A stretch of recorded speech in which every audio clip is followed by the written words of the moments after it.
In this video, I'll show you how to create a Cloudflare account.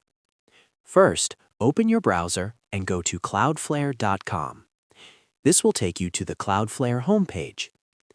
Cloudflare is a great tool that helps speed up your website, improve security, and protect your content from online threats. Once you are on the homepage, look for the Sign Up button. You will usually find it in the top right corner of the screen.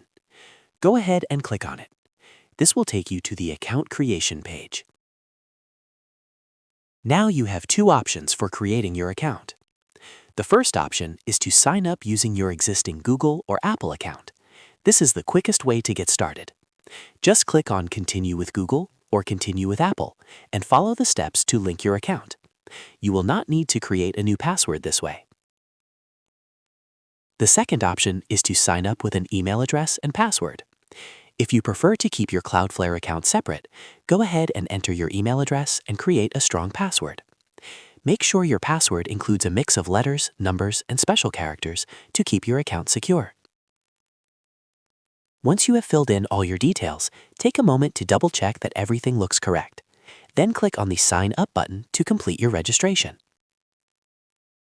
That is it. Your Cloudflare account is now created and ready to use. From here, you can start exploring all the features Cloudflare offers, including website optimization, security tools, SSL certificates, and protection against attacks.